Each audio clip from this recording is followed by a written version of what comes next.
Oke, selanjutnya kita akan membahas tentang nilai waktu dari uang. Nilai waktu dari uang ini akan saya bagi mungkin bisa jadi 3 pertemuan, walaupun sebenarnya di RPS-nya adalah 2 pertemuan.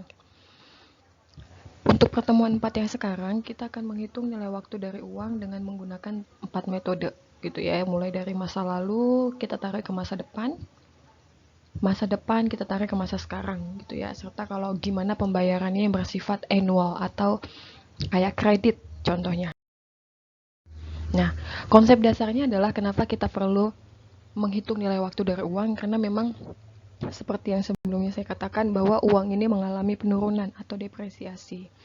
Sehingga pada tahun 1990, kalau kita lihat harga 1 kilogram beras itu Rp600, sekarang 1995 jadi 800, sehingga tahun sekarang bahkan jadi 11.000 atau 11,5 gitu ya. Itu akan kelihatan menunjukkan bahwa uang itu mengalami penurunan. Sehingga bisa disimpulkan bahwa nilai waktu sekarang dari uang itu, nilai uang dari sekarang, itu akan berbeda dengan nilai ketika nanti di masa depan. Dan biasanya akan menjadi lebih kecil. Ada beberapa cara perhitungan untuk menghitung nilai dari uang berdasarkan waktunya. Yang pertama adalah nilai majemuk, atau bahasanya kita lihat dari sisi future value-nya. Selanjutnya, kalau kita lihat dari sisi nilai sekarang atau present value-nya. Nah, kalau majemuk berarti future ya, kalau sekarang berarti present. Nah, kalau majemuk dari annuity berarti annuity yang bersifat future, gitu ya. Beberapa misalnya cicilan motor 10 tahun, makanya 10 tahun itu kita kan belum menjalani tahun-tahun di depannya. Nah, sisa tahun pembayaran yang sudah kita lakukan, yang akan kita bayarkan, nah itu ditarik ke sekarang, dirupiahkan berapa nilainya. Seperti itu. Ini nilai majemuk dari nilai sekarang. Selanjutnya nilai annuity dari nilai sekarang, serta nilai annuity dari nilai majemuk. Nah, ini akan saya jelaskan dan beserta contohnya. Yang pertama future value atau nilai majemuk, yaitu jumlah uang pada periode yang akan datang. Ya, nilai jumlah uang pada periode yang akan datang, ini kata kuncinya. Majemuk atau future, maka jumlah uang pada periode yang akan datang. Artinya adalah nilai uang di tahun depan pun itu udah termasuk future. Kalau kita lihat patokannya dari tahun sekarang, maka nilai uang pada 2 tahun ke depan pun itu namanya sudah future. Termasuk jumlah bunga. Gitu ya. Jadi di sini karena memang pada dasarnya tingkat suku bunga itu kan mengalami perubahan. Kalau misalnya normalnya biasanya tiap tahun akan ada penyesuaian tingkat suku bunga. Sehingga tingkat suku bunga atau I pun ini diperhitungkan. Kalau kita mau menghitung manual, rumusnya adalah future atau F. N ini adalah kita mau menghitung periode keberapa. Itu ya, berapa tahun ke depan, berapa periodenya. Nah, P0 itu adalah nilai uang sekarang. Itu ya, nilai uang sekarang. Nah, P0 itu adalah nilai uang sekarang, artinya adalah nilai uang dari titik dasar kita ngambil. 1 plus I pangkat N. Oke. N ini adalah nilai periode yang akan kita hitung juga. Jadi sama dengan yang ini. Misal kita mau menghitung nilai uang 5 tahun ke depan, maka yang ini kita anggap F5. F5 sama dengan, misal kita bilang nilai uang sekarang 100.000, kita mau hitung misalnya 100.000 di 5 tahun ke depan itu berapa, maka 100.000 dikali dengan 1, anggap tingkat suku bunga sekarang yang diberlakukan atau tingkat suku bunga nanti di masa depan adalah 12%.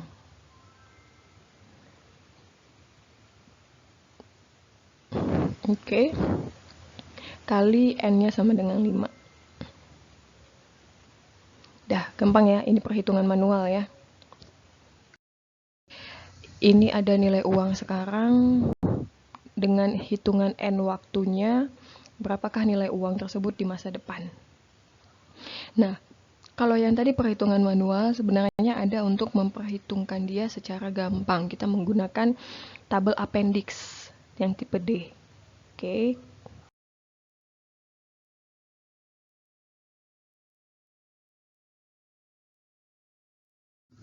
Nah, 6% ini dia, kita lihat tahun yang kedua, ini dia. Berarti 1,12360. Kalau 6% pada tahun yang ke-10 berarti yang ini 1,79085.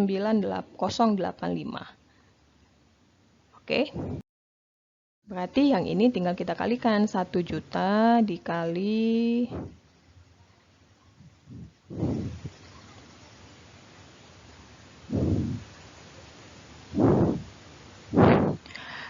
F per P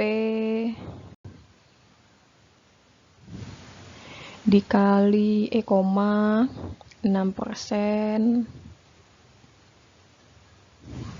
1,718 ya tadi ya, 10. Oke, berarti 1 juta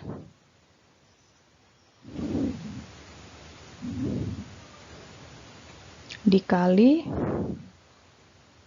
1,785. Oke, maka pada 10 tahun kemudian uangnya ini misalnya adalah menjadi 17085 1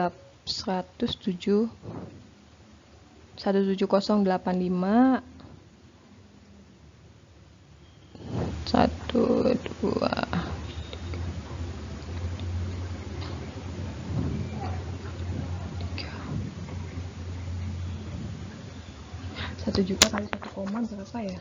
Menjadi 100, anggaplah 1 juta 7, ini kebanyakan nolnya ya. 1.708.000 anggap ya. 1.708.500 ini kelebihan.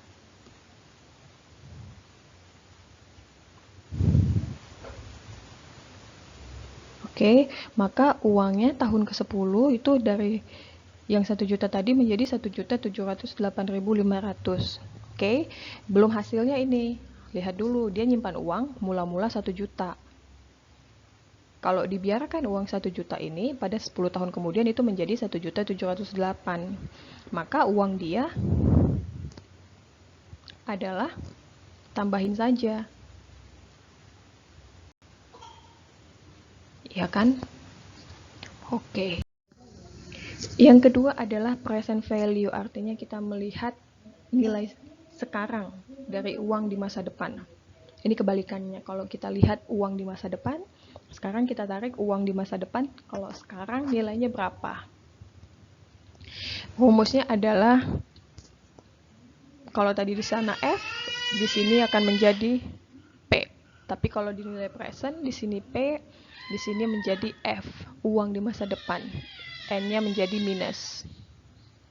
Kalau di present value-nya, kita lihat kompon faktornya, maka nilainya adalah yang ditanya per yang diketahui, yang ditanya present berarti present P per F. Oke. Contoh, berapa nilai sekarang dari 17,908 dolar di 10 tahun dari sekarang? Oke. Jika tingkat suku bunganya adalah 6% per tahun, sama seperti yang tadi, uang di masa depan 10 tahunnya itu adalah 17.908 kali I-nya 6% atau 0,06 pangkat minus 10 karena kan 10 tahun kemudian gitu ya. Maka hasilnya adalah 9.992,66 dolar. Soalnya yang ketiga, soal selanjutnya adalah coba ini dikerjakan. Tolong dikerjakan, nanti difoto, kirim ke saya. Berapa nilai sekarang dari uang 1 juta yang akan kita terima pada akhir tahun keempat? Nah, berarti N-nya sama dengan 4. Oke, ketika N-nya 4, uangnya adalah 1 juta. Maka uangnya itu berapa? Yang ketiga adalah nilai majemuk dari annuity. Annuity itu gampangnya kalau misalnya kita kredit, pembayarannya dipecah-pecah. Atau deret pembayaran dengan jumlah uang yang selalu tetap selama beberapa periode tertentu. Kalau misalnya mau di dunia nyata, ini sama seperti kita kredit motor ya, yang tiap bulannya itu atau tiap tahunnya sama. Mungkin kalau motor per bulan periodenya, kalau rumah mungkin anggap periodenya per tahun gitu ya. Sebenarnya nggak masalah sih periodenya, tinggal nanti konversi bulan ke tahun saja. Jadi annuity itu adalah pembayaran yang berderet dengan jumlah yang selalu sama. Kalau dibilang nilai majemuk dari annuity adalah akumulasi nilai uang pada waktu yang akan datang. Majemuk future ya tadi ya. Nilai akumulasi uang di masa depan dari sederet pembayarannya. Ini dia, ada deret pembayaran, simbolnya A. Oke, annuity A. Ditanya berapa akumulasi pembayaran itu yang dilakukan secara berderet atau dicicil, gampangnya, pada masa yang akan datang. Rumusnya ini agak sulit ya. Makanya saya lebih suka menggunakan tabel sebenarnya. Kompon faktornya seperti apa? Kompon faktornya adalah tinggal kita buat. Yang ditanyakan F, ini dia. Yang ditanya per yang diketahui atau F per A. Koma pada tingkat suku bunga keberapa dan pada periode keberapa. Oke, ini saja yang dipegang. Asal ini tahu, harusnya sih gampang mengerjakannya. Yang ditanya itu adalah future, yang diberitahukan adalah annuity-nya dengan tingkat suku bunga sekian atau I per I sekian persen pada periode N. Contoh, berapa nilai uang yang terakumulasi pada akhir tahun ke-10? Berarti F-nya sama dengan 10.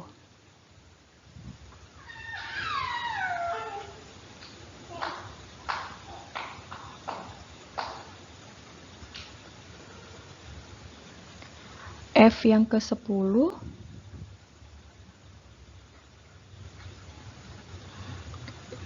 jika uang yang disimpan itu sebanyak $100 selama 10 tahun. Jadi dia menyimpan sebesar $100.000 setiap tahun. Gitu ya. $100 setiap tahun. Ini adalah annuity dan dia lakukan itu selama 10 tahun. Maka F10 sama dengan yang ditanya adalah future. Maka F per A, oke, I-nya sama dengan 10%.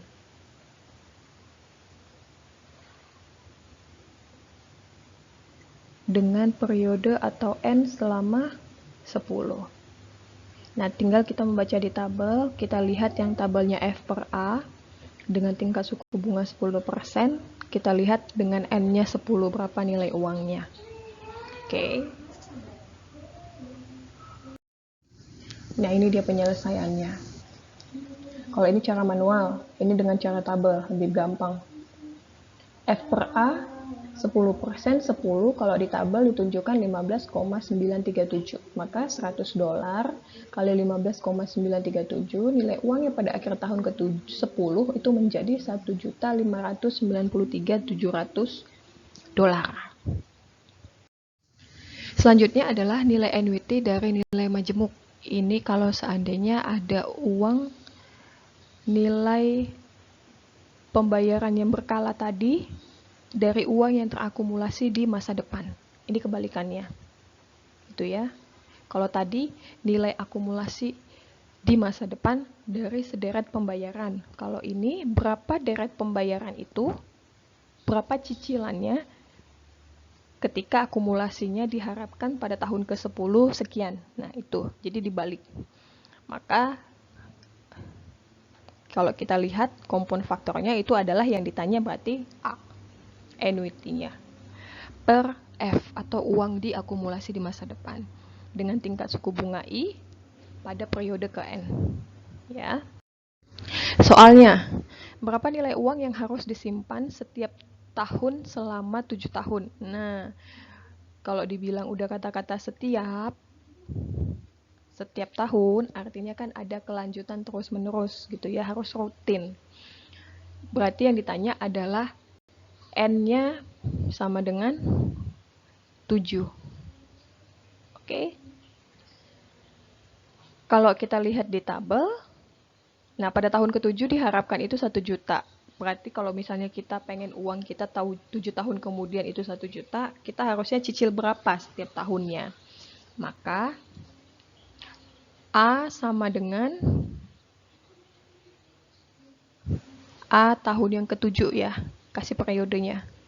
Sama dengan yang ditanya adalah, nah ini F kali kompon faktornya adalah yang ditanya A per F. Koma, tingkat suku bunganya 10%.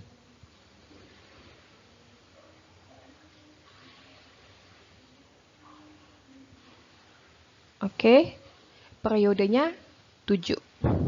Tinggal kita lihat di tabel, hasilnya ini berapa. Kalikan dengan F-nya, kita mau F-nya adalah tadi 1 juta. Oke ya. Nah, selanjutnya adalah nilai annuity dari nilai sekarang. Nah, ini bagaimana lagi? Artinya ditanya adalah, sekarang nilainya berapa? Berapa cicilannya jika uangnya itu ada sekian sekarang ini, itu ya. Maka kompon faktornya adalah yang ditanya A per P. Oke, karena kan yang diketahui adalah P. Kalau di tabel nanti kita bisa lihat, tapi cara perhitungannya seperti itu.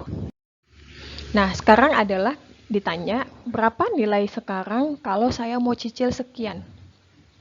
Maka ini menjadi kompon faktornya adalah P sama dengan A dikali, yang ditanya adalah P.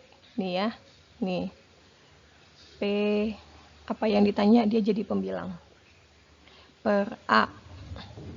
Pada periode I, pada tingkat suku bunga I. Oke. Selama cicilan N.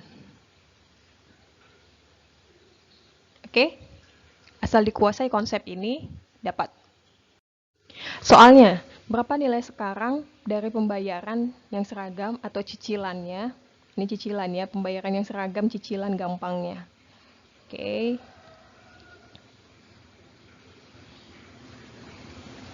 Jadi kelihatan ya, kenapa kita harus belajar ekonomi teknik yang seperti ini gitu loh. Nah, cicilannya itu adalah 100.000 per tahun selama 4 tahun.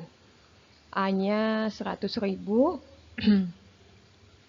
dengan N-nya adalah 4 tahun. I-nya itu 6%. Maka kalau ditanya berapa nilai sekarang, maka P sama dengan A-nya adalah 100.000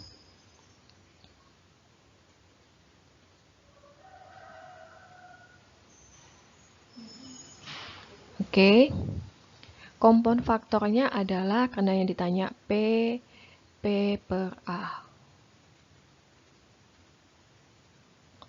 Oke, tingkat suku bunganya 6%.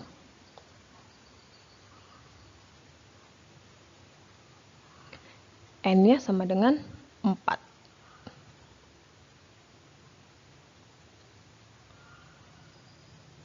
Oke. Nanti kemungkinan saya akan bikin video untuk membaca tabel yang sesungguhnya dari appendix, ya. Nah, ini tinggal dilihat nanti di tabel appendix berapa nilainya. Tinggal kalikan dengan 1 juta. Itulah nilai pembayaran seragamnya atau cicilannya. Yang ini ubah ke present, ini ubah ke present, ini ubah ke present, ini ubah ke present. Nah, kalau saya akumulasikan, saya ubah aja langsung semuanya ke present. Total presentnya tadi kan 29.485. Maka kalau saya ubah ke present, nilainya ini tadi nilai present. Yang ditanya adalah future per present dengan tingkat suku bunga 12%. dengan periode 5 itu di tabel appendix 1,762, maka nilainya adalah di masa depan dari 29.485,8 ternyata 5 tahun kemudian nilainya menjadi 51.933,98,98 ini kayaknya. Nah, kalau saya ubah dia menjadi sebuah pembayaran yang berbentuk deret atau annuity, saya ambil dari dari presentnya, maka A per P, karena yang ditanya adalah annuity-nya dengan tingkat suku bunga 12% selama 5 tahun tadi. Ini tadi nilai P-nya 29.485. Kalau di tabel appendix dia adalah 0,27741. Itu menjadi 8.179,66. Gampang ya. Ada soal latihan 3. Yang pertama yang diminta adalah berapa uang yang harus dibayarkan kelak. Kata-kata kelak maksudnya apa? Yuk, selanjutnya adalah berapa uang yang harus diinvestasikan sekarang. Berarti bertanya apa? Nah, ini ada sebuah aliran kas, bentuknya seperti ini. Maka yang ditanya adalah berapa nilai P-nya, lalu kalau diubah ke future, lalu kalau diubah ke annual dengan tingkat suku bunga 10%. Oke, kita akan lanjut di pertemuan minggu depan tentang selanjutnya kita akan masuk ke pembahasan yang terakhir, yaitu tentang arithmetic gradient. Nah, arithmetic gradient ini sama, kita bisa mengkonversikan ke dalam bentuk present, future, ataupun anuitas. Nah,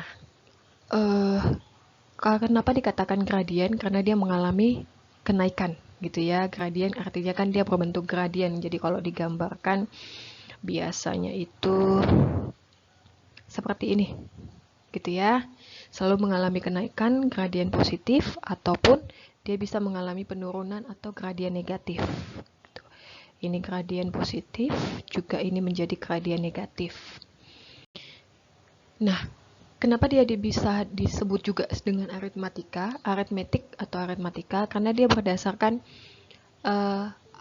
ada aritmatiknya, gitu ya, ada aritmatiknya. Maksudnya, mau dia naik atau dia mau turun, bentuknya itu proporsional. Kalau aritmatika kan gitu kan, kalau misalnya aritmatika itu dari 2, terus itu ke 4, terus itu ke 6.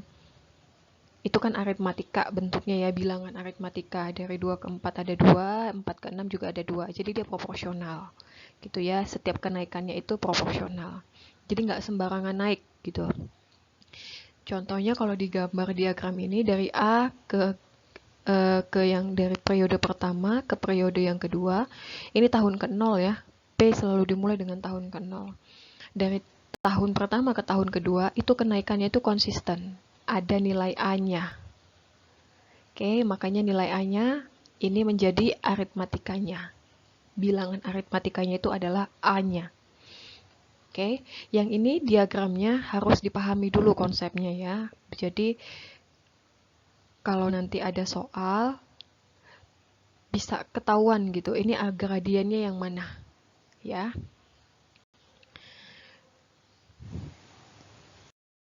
Selanjutnya, kalau kita breakdown, bilangan itu tadi, itu kan terdiri dari ada bilangan aritmatika dan ada gradiennya. Oke, ketika dia A, maka gradiennya 0. Tadi kan ini adalah,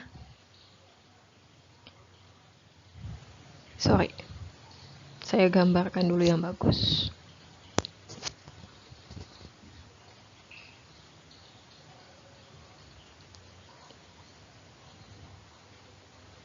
Kan tadi diagramnya adalah ini dimulai dengan A, ini tahun ke-0 atau P, ini A.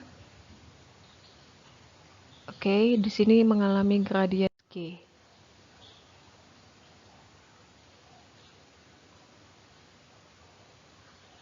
Iya kan? A plus G. Nah, ketika dia A berarti G-nya sama dengan 0.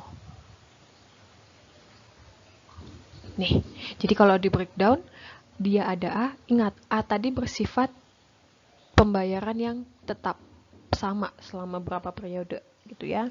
Maka di sini A plus G, maka G-nya ada. A plus 2G, maka 2G-nya ada. A plus 3G, maka 3G-nya ada. Oke, maka kalau kita pecah, dia yang satu punya nilai present atau P aksen, yang ini P double aksen. Nah, cara berhitungnya gimana? Maka saya harus totalkan. Saya breakdown dulu, yang ini tadi saya breakdown, yang ini saya breakdown menjadi P aksen dan P double aksen. Sehingga saya harus hitung berapa nilai P aksen dan berapa nilai P double aksennya. Itu adalah nilai dari si P ini semua yang dalam bentuk gradien. Itu ya. Jadi gampangnya adalah gradien dipecah menjadi anuitas ataupun gradien dan gradiennya. Maka tadi anuitas memiliki P aksen, gradien memiliki P double aksen.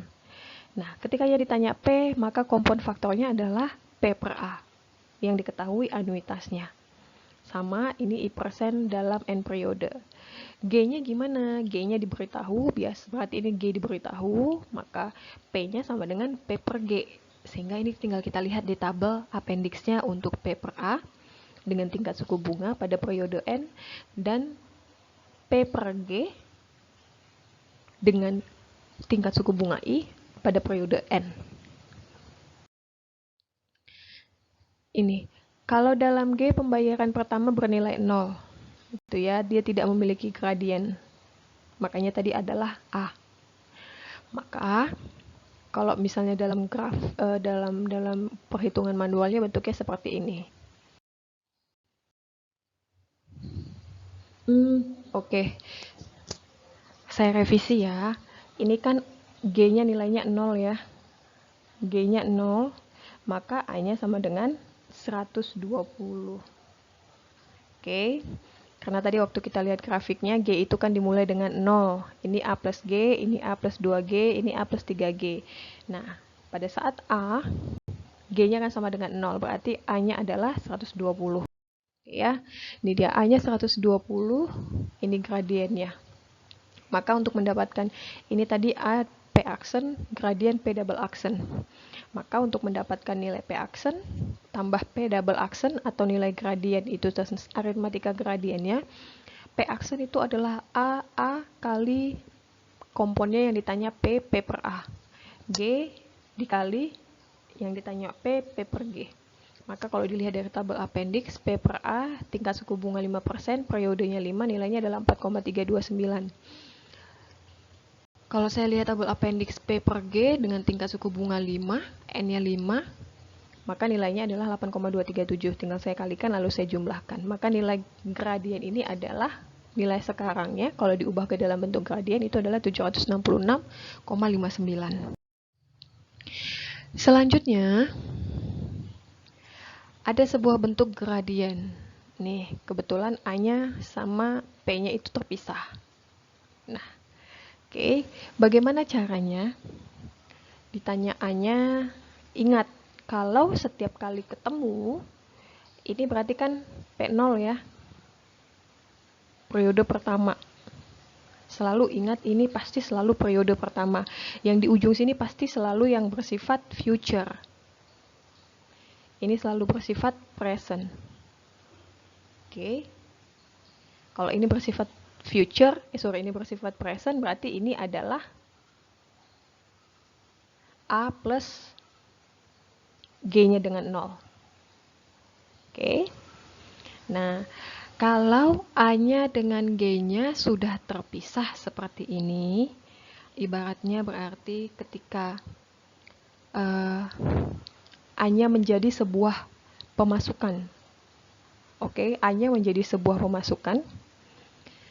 Maka yang ditanya adalah berapa nilai A-nya. Ini tidak diberitahu ya berapa nilai P-nya ya, berapa nilai A-nya. Oke, ini karena memang tidak diberitahu berapa nilai P dan berapa akumulasinya, maka kita nggak bisa menggunakan ini lagi. Tinggal dilihat kebutuhan tabelnya adalah antara A dan G.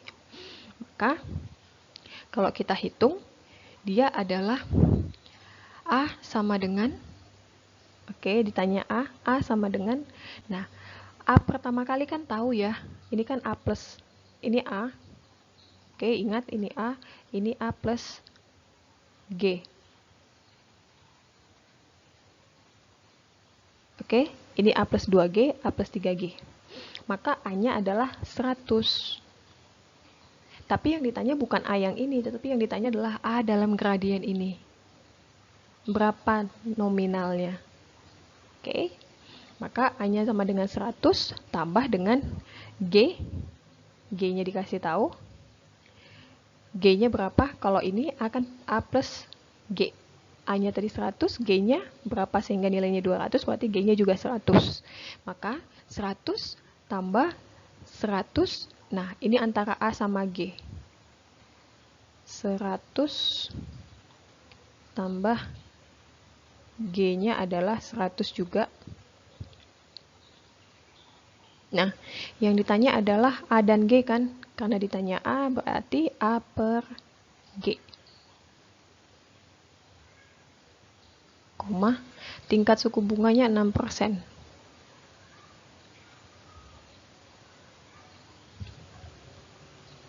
N-nya adalah 0, 1, 2, 3, 4.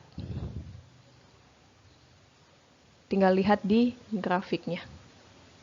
Oke ya. Ini dia. Sekarang ini bersifat gradien negatif. Kalau dia gradien negatif, dia berubah menjadi tanda negatif. Kalau gradien positif, dia bersifat positif bersifat penjumlahan. Dia begini bentuk gradiennya. Ya, kalau yang ini positif. Kalau yang ini bentuknya ini negatif. Kebalik. Sorry.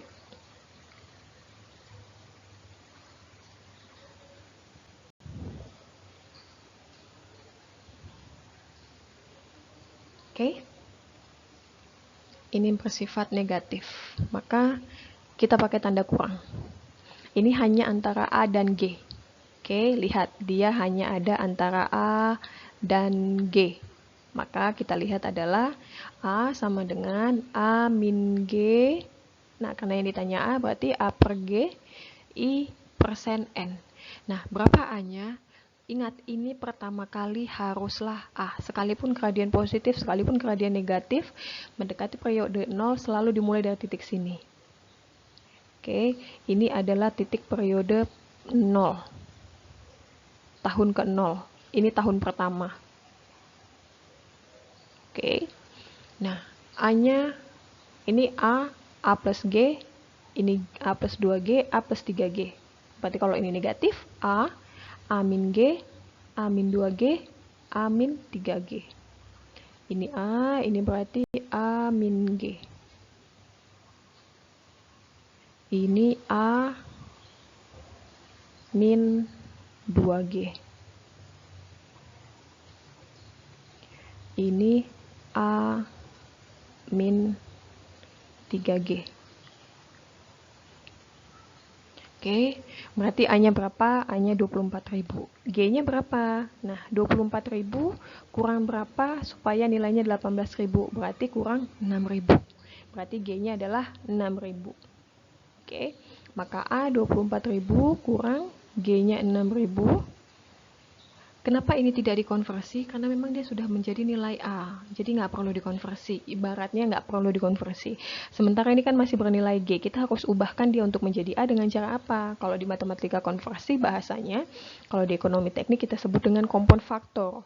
Diubah peubahnya kita berikan supaya dia menjadi nilai A. Cara mengubahnya atau mengkonversinya ya tinggal dilihat lagi. Apa yang ditanya A? Apa yang diketahui G? Berarti A per G. 6% tingkat suku bunganya, periodenya adalah 0, 1, 2, 3, 4, 4. Kalau kita lihat di tabel appendix 1,427, maka nilainya adalah 15.438. Selanjutnya adalah geometrik gradien. Kalau tadi aritmatika, sekarang geometrik. Nah, kalau geometrik gimana? Geometrik itu adalah, kalau aritmatika kan bilangan aritmatika proporsional, tetapi kalau geometrik berarti naik turunnya persentasenya tertentu, suka-sukanya. Kasusnya adalah ada kemungkinan ketika I-nya itu akan sama dengan G-nya. Ada kemungkinan I yang tidak sama dengan G-nya. Artinya adalah ada kemungkinan geometriknya itu sama dengan kenaikan tingkat suku bunga, seperti contoh nomor 1, dan ada kemungkinan G-nya tidak akan sama dengan tingkat suku bunga. Nah, ini juga fungsinya berbeda. Ini ketika I-nya tidak sama dengan G. Ini dia rumusnya. Ketika I sama dengan G, ini dia rumusnya. Oke, contoh, suatu penerimaan diestimasikan meningkat 10% per tahunnya. Nah, tingkat suku bunganya juga 10. Berarti kan I-nya sama dengan G. Ya kan? Maka rumusnya adalah ini. Oke.